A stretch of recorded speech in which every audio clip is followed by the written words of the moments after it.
Hello, welcome back to the video series on the Arturia Prophet V, the Prophet 5 emulation. And today we're talking about this curious little section up here, Polyphonic Modulation, Polymod stands for. It's basically, think of it like a little mini mod matrix, modulation matrix in modern synthesizers, where you can plug components together to apply unusual kind of modulation effects. It's an add-on to the LFO, although completely independent. In the last video, which I'll put a link to, we dealt with the LFO in isolation because I wanted to treat that separately from this funny little add-on. It's as if the best of the ideas that hadn't been implemented in some kind of standard synth engine, they just bundled together in this top left-hand section. So first things first, let's have a look at what we've got. We've got two knobs here, filter envelope and oscillator B.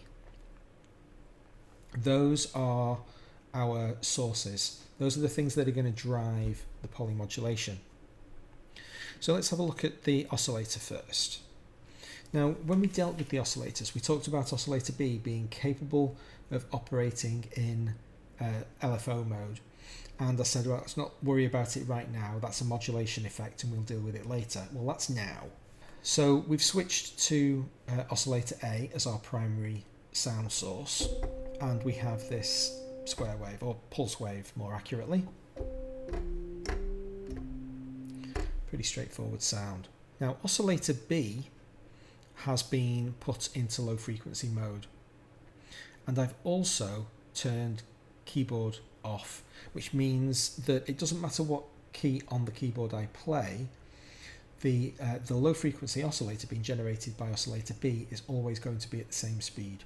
And now I have three destinations to choose from to apply that low frequency oscillator to. And I'm going to choose the pulse width of oscillator A. So this oscillator B, the low frequency oscillator, which is currently in triangle mode, is oscillating.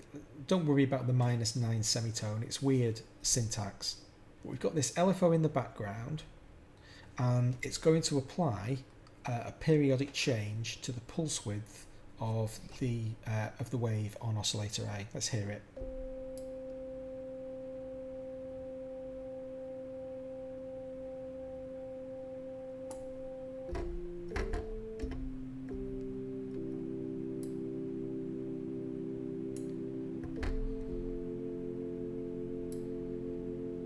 It's a really nice sounding effect.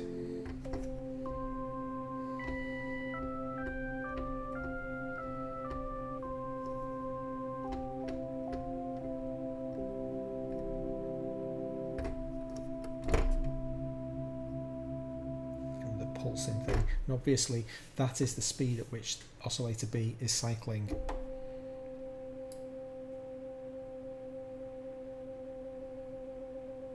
And because I've disabled the keyboard control on oscillator B, it oscillates at the same speed everywhere. If I turn keyboard on,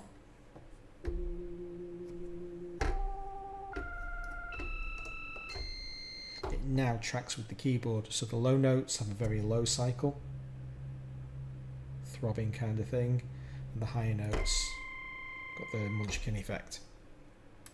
So it's very common when you're in low frequency mode to turn keyboard off, and then you get that static, it's like a stable extra LFO. We can also apply a very nice tremolo effect. If I switch to frequency instead, that's not very nice.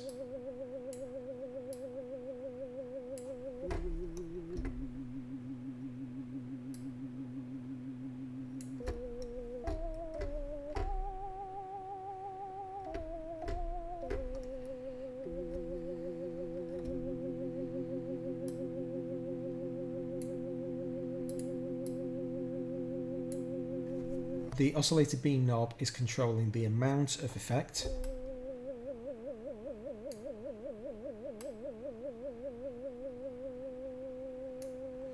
and the frequency knob on the oscillator itself is controlling the speed. We obviously still have fine-tune control, At this kind of speed, you're generally better off working in whole semitones. No reason why we can't see what that sounds like in keyboard mode.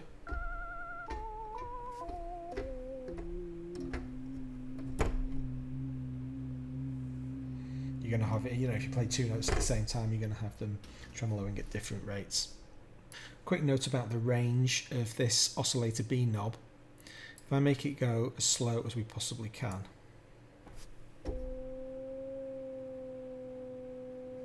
and switch to a square wave instead so that we can really hear the difference between the two notes.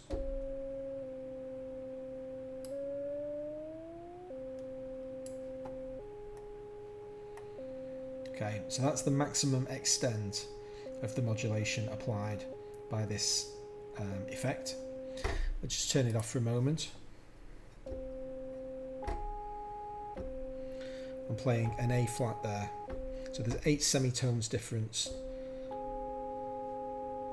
between the minimum and maximum extent of the effect that you can apply here. We can also route the effect to the filter.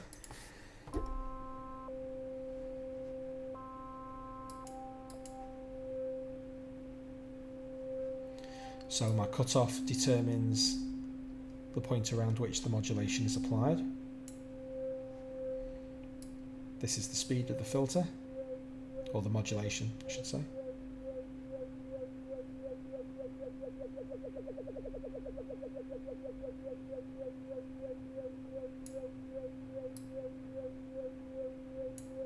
If you want to get really fancy, you can add an envelope onto that filter.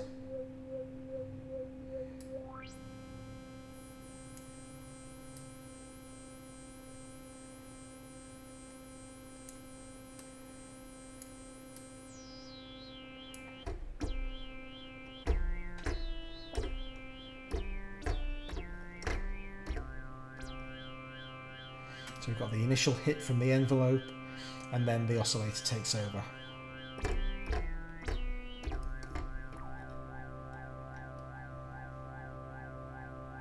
To really mess with our heads, the filter envelope can itself be used as a modulation source on the polyphonic modulator.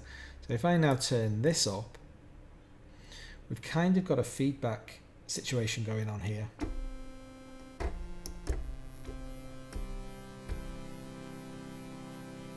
Where the envelope, this envelope down here, all of these values, just treat that as a lift and shift envelope, a shape that you can apply to anything.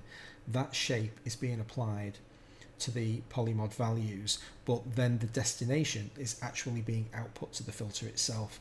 Whilst it's cool to see the synth interacting with itself in that way, it's not very easy to see what it's doing. So I'll just pare it back and we'll have a look at the filter envelope in its own right. So I've taken the oscillator completely out of the equation just so that we can see the filter envelope acting on its own. So bear in mind that these are the input feeds. So the filter envelope is the shape that's going to be applied to the destination. In this case, I'm now editing the frequency of oscillator A. So I've set a pretty long attack and delay, sustain at 50%. So now when I press C3,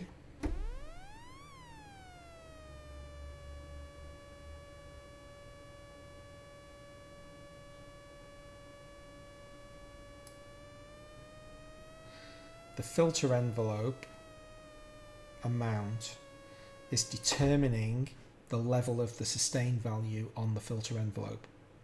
So let's just consider that bit by bit.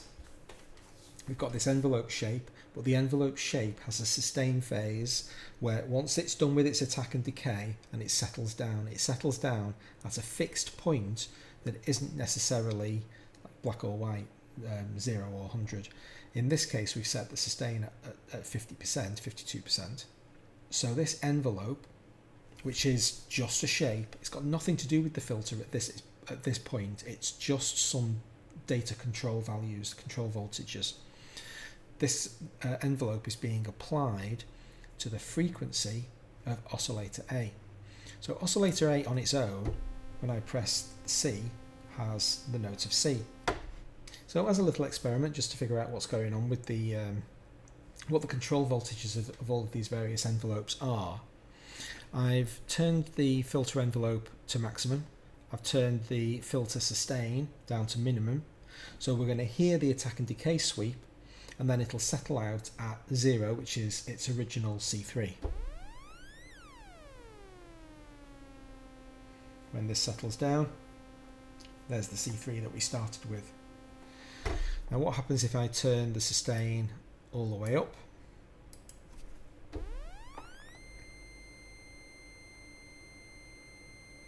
C6. So the filter envelope has a 3-octave control voltage range to it. So in some of my other video series I've talked about control voltages and how central they are to the concept of analog synths. The ARP2600 is a good video series to give you an example of my discussion on control voltages. Everything in analog synthesizers is just voltages passing around and being modulated. Finally, before we call it a day on the Polymod, one thing to bear in mind is that you don't have to be in low frequency mode. Oscillator B is capable of acting as a legitimate frequency modulator for Oscillator A. And you're into out and out FM territory at that point.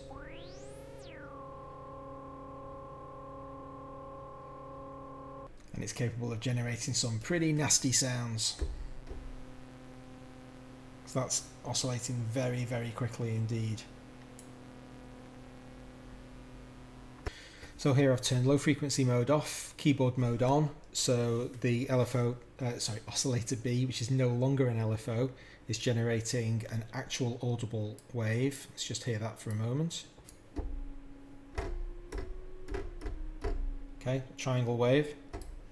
That triangle wave is now being used as a modulation source against frequency A. That's frequency modulation.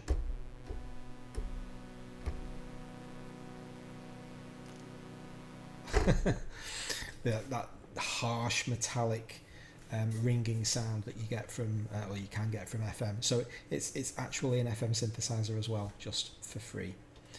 Pretty fantastic and really flexible, interesting module. Loads of creative uses for it. When we do our preset deep dives, I'll make sure to pick out some of the better ones for you so you can really get a flavour of how this thing stretches its muscles. Hope you found that interesting, and if you did, please consider subscribing. Catch my next video in this series. Hope to see you then. Thanks very much.